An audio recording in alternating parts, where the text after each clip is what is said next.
Section 4.4a is on inequalities involving angles and sides of a triangle. If you draw an obtuse triangle, or any triangle, you can see a relationship between the size of the angles and the size of the sides. So, for example, the largest side is going to be across from the longest angle, and vice versa. The longest side is going to be across from the largest angle. And also, the shortest side is going to be across from the smallest angle. And this relation holds true for all different triangles. So, inequalities in one triangle. If one side of a triangle is larger than the second side of that triangle, then the angle opposite the larger side has a larger measurement than the angle opposite the smaller side. So what that means is we have 8, which is larger than 5. The angle across from 8, which is angle C, is going to have a larger measurement than the angle across from 5, which is angle A. So because we know angle C is going to be larger, we're going to draw an inequality sign that's opening up towards the C. So we know the measure of angle C is greater than the measure of angle A because of the side lengths that are across from them. Another inequality that we can say is if one angle of a triangle has a larger measure than a second angle in that triangle, then the side opposite the larger angle is larger than the side opposite the smaller angle.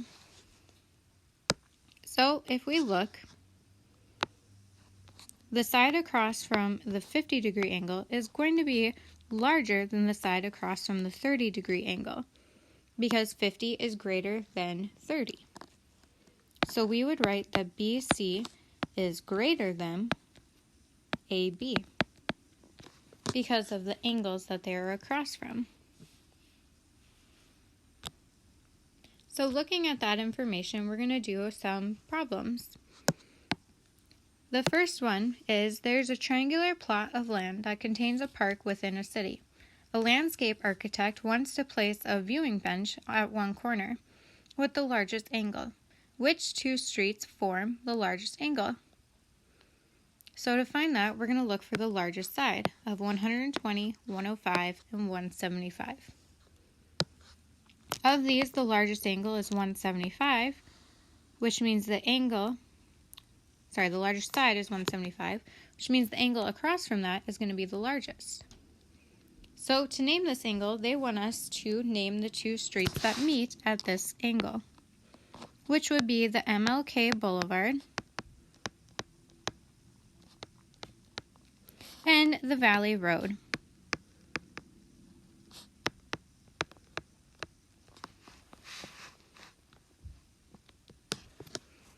Then, if we look at the next part, suppose the architect wants to place a drinking fountain at the corner with the second largest angle. Which two streets form the second largest angle? So we would look at the second largest side and go to the angle across from that. And the two streets that meet across from the second largest angle is going to be MLK Boulevard again and Hollingsworth Road.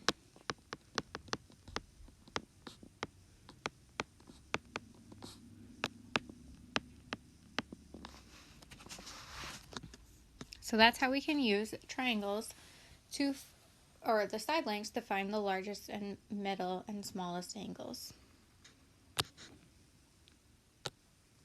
Our next example, we're going to list the sides of triangle RST from longest length to smallest length.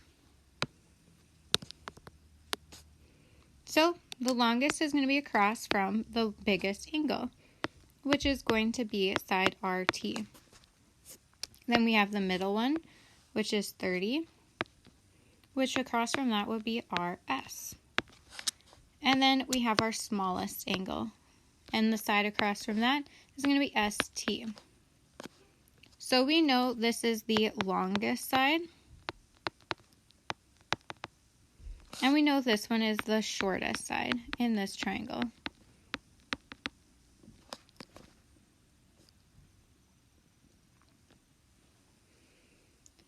The last thing we're going to go over is it is not possible to form a triangle with any three segments you choose.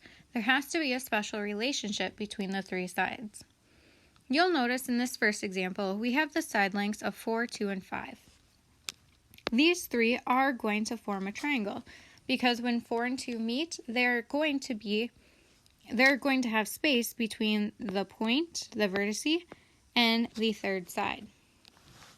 You'll notice in the next example, the side lengths 2, 2, and 5 are not side lengths that would form a triangle. And the reason is because the two shorter sides, which have endpoints at the length of 2, when we bring them down to try to form a triangle, they're never going to meet each other because they're not long enough. They would just lay flat on the side length of 5, forming a line segment, not forming a triangle. Even if we extended one side and made it 3 units instead of 2, this is still not long enough to make a triangle, or these side lengths still wouldn't make a triangle, because when we took this 3 and we try to connect it with the side length of 2, they're both going to end up laying flat on the third side length of 5, which again would form a line segment, not a triangle. So, a way to tell if 3 sides actually do form a real triangle is the triangle inequality theorem. And what this is the sum of the lengths of any 2 sides of a triangle is always going to be greater than the third side. So, if we had the side lengths of 4, 3, and 5, we are going to see if these 3 could make a triangle. So if we plug those values in for what we were given, we would have AB, which is 4, plus BC, which is 3, and we need to show that that is greater than AC of 5. And if we simplify this, 4 plus 3 is 7, is greater than 5, which is true. Now we're going to do that for the other sides. Next time, we're starting with AC, which is 5, and then we have plus BC of 3, and we need to show that that is greater than the side length AB of 4. And 5 plus 3 is 8, and that is greater than 4. So this one is also true. And the last one we are going to do is AB, which is 4, plus AC of 5. And we need to show that that is greater than BC, which has a length of 3. So 4 plus 5 is 9, and that is indeed greater than 3. So this is true. What this tells us is 3, 4, and 5 can make a triangle.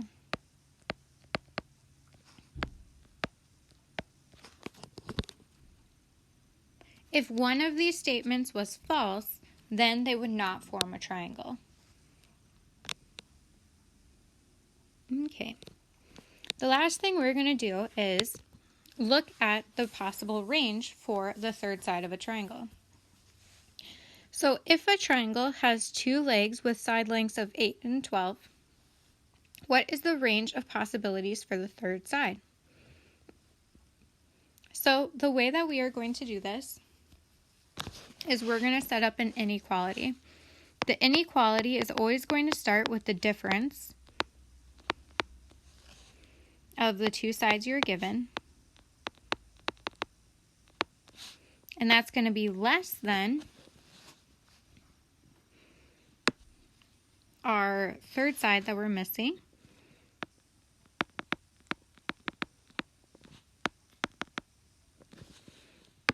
which is going to be then less than the sum of the two sides.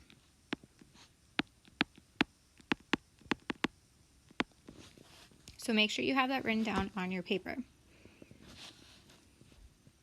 All right. And then we'll go ahead and plug in the values. So the difference means we're subtracting. We're going to take 12 minus 8. And you always take the largest minus the smallest side of the two that you are given, because we can't have a negative side length. So we're always going to take the largest minus the smallest. And that's going to be less than our missing side, which is x in both of our triangles. And then that is going to be less than the sum, which would be 12 plus 8.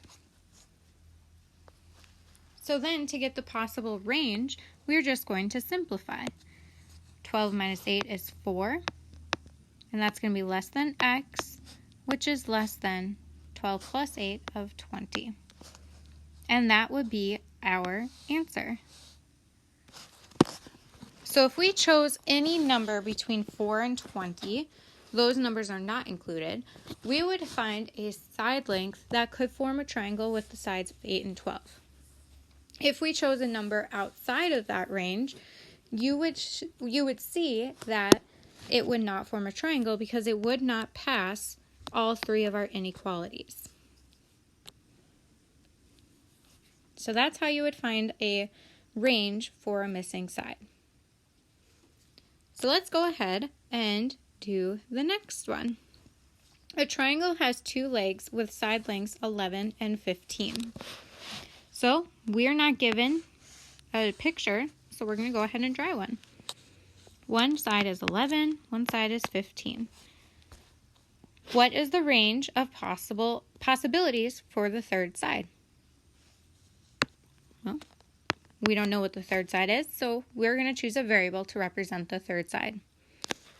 Go ahead, try to find the range. Once you have it, hit play and see what it is. Just like our last example, we are going to start with our difference. You should have started with 15 minus 11 is less than our missing side of x, which is less than 15 plus 11. 15 minus 11 is 4, is less than x, which is less than 26.